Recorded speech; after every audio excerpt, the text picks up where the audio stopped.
Welcome to the Man Cave Podcast with Dan Casper.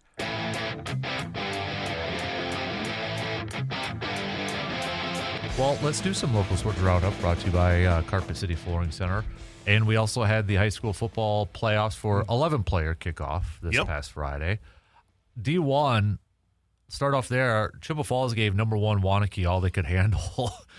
Wasn't it Chippewa Falls? Was it last year, a couple years ago? Upset? They upset Hudson. That's right. Yeah. They've done that year and year. Rayco, it's kind of the same story where they just eke into the playoffs. Mm-hmm. But when you have a Hall of Fame, two-time Hall of Fame quarterback coach and Chuck Raykovich, he knows how to game plan for these big games and did another outstanding job. I mean, we took Waunakee to overtime, had a chance. Mm-hmm. And wow, what a game it was. We had that on in the sports office and we were trying to finish everything up and just, that was hats off to that Chi-High team for playing as hard as they could and almost pulling off against a team that's favored to go to state. Yeah. So, yeah, they didn't get it done, but I think they can hold their head high into the offseason knowing how close they came. Absolutely. Pulling that one off. Hudson does move on. They're going to be going up against De Pere, who upset two-seeded Neenah, so this game's actually going to be in Hudson. Right. I don't think they were expecting to have a second-round game there. Right. So they get to move on and such.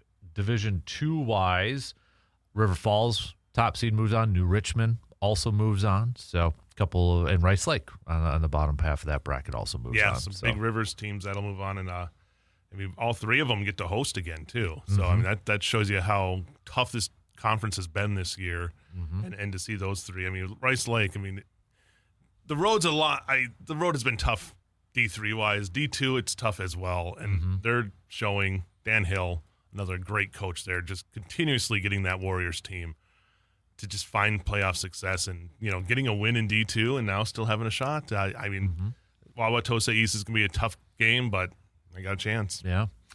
Division IV, we've got Baldwin Woodville as a 2 seed. They get to move on. They'll be playing Platteville with an upset victory too, and then Altoona putting up 54 points in their victory. Was that Brandon kind of mentioned? Was that the first home game that Altoona has hosted too? That he thought he heard yes. for a playoff game. It's the first ever playoff home game since the '97. That's when they expanded the playoffs. Right. So that was the first year they had ever made the playoffs. Wow. And first win since 2001. Man. So second playoff win in team history there. So just a big night in Altoona. I was at that game. And, they got off to a really good start. Credit to Seymour. They battled back and made it a game and just kind of turned into a shootout there in the second half with Altoona. Moving on. So Chad Hansen, that team's going to be tough. They got to go to Winneconne, and that's a team that's, I believe, a number one seed and it has been favored to go to state. So if they could pull that upset off, Chad Hansen's been in big games before. He's a state-winning coach. He did that at Greenwood back in the day. So I think he knows what the pressure is like and can tell these kids, hey, go out there and kind of just what Rayco did with Chi-High. Right. Give it your all. You never know what can happen. But you look at, the last few years of what Coach Chad Hansen's done with that program too, just really elevating that program the last few years. Yeah, he's built such a good culture there. Yeah, and if you ever, Chad is just such a fun, energetic guy to be around. Always has endless amounts of energy, and I think that passes on to his players. Division 5, we've got Durand, Arkansas moving on to play Grantsburg. St. Croix Falls going to be taking on Northwestern as well. Stratford at the bottom end. No stranger to playoff football. No. And then Spencer Columbus Catholic, too, also taking on top-seeded Tomahawks. So that's kind of Division 5 over there. Division 6. Two big ones. Yeah, Regis moves on. How about Regis Fall Creek with a huge win over Chautauqua Warehouse at 40-0? Yeah, I think that was kind of a statement there. Chautauqua's a really good football team. Fall Creek to go on the road and get that win. That's a team that just as the season has rolled on has gotten better and better and gotten more complete as a team. I kind of saw them, their first game was against Altoona, and they played well, but Altoona it looked like a better team there. And then Fall Creek has just continuously gotten better each week. And that's what you want as a coach and, peaking at the right time. And for them to play that well against Chautauqua sets the tone because they almost beat Regis in the first round last year. Yeah. So now another matchup there at Regis, at Carson Park. And then just right below that, you got Mondovi hosting Bangor. And that's two teams that are no stranger to playoff success and regular season success. So I think that is going to be an awesome matchup as well. That region or that side of that bracket is just loaded. Right? Yeah. I mean, holy moly. And then at the bottom end, you've got Edgar listed down there as a 1 seed. So, I mean, it's Division 6 here has just got a ton of great teams. You're going to earn your way to state if you're going to get there through that bracket because it's nuts how tough it's going to be. I know, they got to get through Fall Creek and Mondovi's got to win too, but if it does set up a Regis Mondovi rematch from the Hail Mary game, I mean, it's. I don't think either of those coaches are even thinking about that game because they know how tough these contests are going to be going here in Level 2. Exactly. Division 7, we still got a lot of our local teams in here too. Cochrane Fountain City's moving on as a 1 seed. Glenwood City is going to be going up against them. Pep and Alma versus Boyceville. Boyceville, a team that's got high aspirations, I would imagine too. That should be a fun matchup there. I mean, Pep and Alma, those are two just powerhouse teams. Just grind it out, but it can also hit you through the air if they need to. So that's going to be a fun game. And then Aliva Strum. Getting the win there. They'll travel to Oshkosh Lords. So that's another one. Aliva Strum, a team that kind of been under the radar for most of the season, but getting a big win and then now having a chance to kind of, like we talk about, play spoiler and get a chance to go over there on the other side of the state. Yep. And then A-player football, we're getting close to wrapping this up, and it's pretty much all chalk. 3 of the 4 regions, all 1 or 2 seeds advancing, except for the bottom one there. But you got McDonald Central Catholic taking on Flambeau in a 1-2 matchup. Gilman taking on North Crawford in a 1-2 matchup. Yeah. So there's a potential we have an area. If things can work out, we could have an area championship game because Gilman's on that right side of the bracket, Flambeau and McDonald on that left side there. So that McDonald-Flambeau game is going to be a fun one to watch. That McDonald offense just is a machine, and the defense obviously has been very good too if you look at all their scores. Yeah. So, but Flambeau kind of played a battle. They had against, I believe it was Frederick last round. And it was kind of a battle for them for a little bit. It was, they were trailing going into the third quarter, but then just kind of turned it on there. So, I mean, I remember talking to the coach for McDonald. He's like, it's tough because we've played Gilman, and that was like probably our biggest challenge. But a lot of the games these guys haven't been backed against the wall in games.